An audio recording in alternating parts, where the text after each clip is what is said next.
voltando para a gente continuar o nosso assunto sobre democracia e os possíveis significados dessa palavra, poder do povo, eu quero trazer uma questão muito necessária para a gente discutir hoje, embora muito polêmica, mas muito importante de se falar. Até que ponto essa ideia de intervenção militar está relacionada com essa ideia de povo no poder? Nas últimas semanas, ou umas semanas atrás, vocês viram na televisão, em jornais, revistas, acompanharam pessoas que foram às ruas em meio à pandemia e espalhavam cartazes pedindo o fechamento do Congresso, o fechamento do Supremo Tribunal Federal, que é a instância máxima do poder judiciário, guardião da Constituição democrática. E essas pessoas, elas afirmavam que a intervenção militar no Brasil, diferente do que aconteceu na época da ditadura, nos anos 60 até os anos 80, essa intervenção militar contaria com o povo no poder. Porém, constitucionalmente, de acordo com a Constituição Democrática, não é possível que haja uma intervenção militar no Brasil sem que haja um governo antidemocrático. Um governo, como na época que a gente estudando história, enfim, que na época da ditadura militar, na década de 60 até os anos 80, foi um período em que pessoas que pensavam diferente do regime sofreram as mais diversas opressões, restrições, prisões, muitas tiveram que deixar o país, torturas, enfim. O que a gente faz a gente pensar? Por que essas pessoas falam que aquela época era melhor? Quais são os motivos dessa insatisfação? Eu vou até deixar um link aqui para vocês pesquisarem e até consultarem outros sites, falarem com os professores de história de vocês e pesquisarem mesmo sobre esse assunto. Naquela época havia menos corrupção no Brasil, o que não é verdade, lendo, estudando, vendo outros fatos. Por que não havia menos corrupção no Brasil?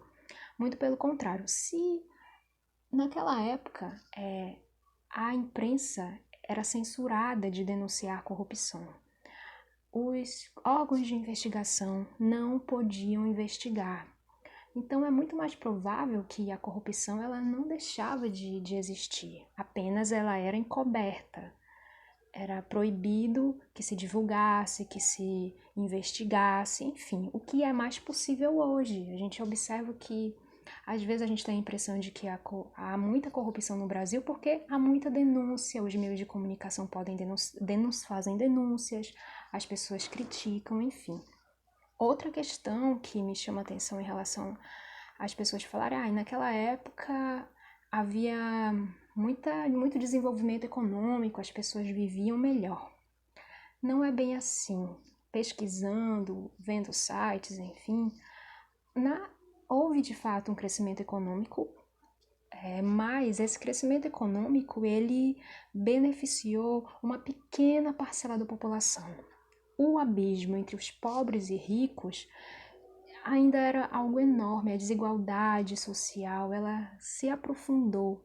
E essa desigualdade social que a gente ainda vivencia, ela tem raízes profundas e que também se aprofundaram na época da ditadura.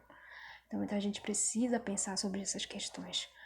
Mas ainda assim eu acho que vai trazer ordem para essas pessoas que são baderneiras, que demagogas, pessoas, enfim, que querem impor a sua visão de mundo. E há essa ideia de que, havendo uma ordem, essas pessoas elas não vão mais incomodar, né? Então, existe essa ideia por parte das pessoas que defendem essa intervenção.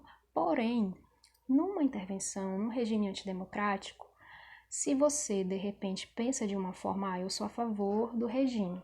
Se você resolve mudar de opinião, porque faz parte da vida mudar de opinião, né? Eu tenho uma opinião agora, aconteceram algumas coisas que me fizeram mudar de opinião. No regime antidemocrático, mudar de opinião, criticar o regime, significa essa questão, né? De ter as suas liberdades restringidas, de ser proibido de se manifestar, de criticar. Então a gente precisa pensar que a democracia, o regime democrático, ele assegura para a gente o direito de poder se expressar, inclusive falar mal do governo, criticar, e criticar principalmente aqueles que pensam diferente da gente. Essa diferença, essa diversidade de opiniões, ela é muito necessária, né? Muito necessária quando se fala de povo no poder. Então vamos pensar mais um pouco nessa ideia de democracia e povo no poder. Quando se fala sobre criticar, o candidato que eu votei na eleição passada, eu votei nele, ele perdeu, né? Na próxima eleição ele ganhou, na outra o outro candidato perdeu, mas isso perder, ganhar, tá certo, tá errado, discutir, entrar em conflito, isso tudo faz parte da democracia. E essa discordância, essa divergência de opiniões, de crenças, de modos de perceber, elas fazem parte do jogo democrático. Por isso que é tão necessário que o voto, como representa o voto, e a gente escolher candidatos que, de fato, representem essa diversidade brasileira, porque o país é tão diverso. Além da gente falar sobre essa igualdade de direitos e deveres, independente de ser pobre, rico, negro, branco, indígena, quilombola, mulher, trans, homem, né? Enfim, todas essas diferenças de modo de existir, de ser, de perceber o mundo, é muito necessário que essas diversidades elas estejam representadas ali, no Congresso, no Senado, enfim, nossos prefeitos, governadores. É muito importante essa consciência da necessidade dessa pluralidade na representatividade também.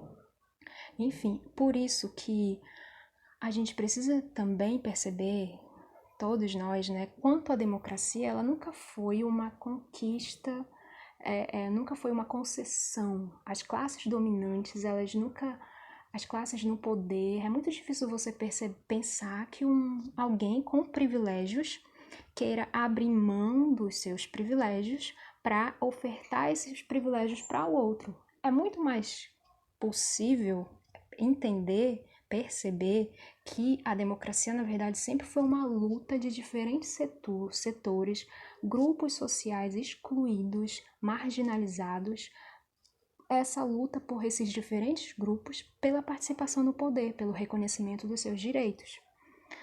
Então, quando a gente pensa nesse reconhecimento dos direitos, até que ponto, até que direitos ainda nos são negados, me são negados, né? Porque é muito fácil a gente culpar. A culpa é minha porque eu não me esforcei o suficiente para chegar a tal lugar. Ou a culpa é dele que está naquela situação ali. Mas até que ponto é responsabilidade do coletivo? Quando se fala de participação, é sobre isso também. Parte, ação. Que parte me cabe na construção dessa sociedade.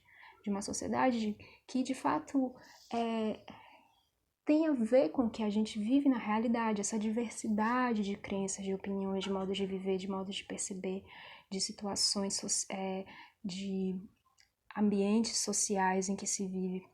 Que parte me cabe na construção? Construir aqui está no sentido também de inventar, porque às vezes a gente nasce e tem aquela ideia, as coisas sempre foram assim, sempre vão ser assim. Quando eu morrer, elas vão continuar sendo o que são. Só que quando a gente pensa sobre inventar, a gente pensa que a gente inventa as coisas. A gente percebe que outros modos de existir podem ser possíveis dentro dessa possibilidade de existências múltiplas, de modos possíveis de outros de perceber. Tá partindo assim para essa questão filosófica e tudo, mas espero que essa discussão ela continue nos próximos capítulos e videoaulas, tá bom? Até lá!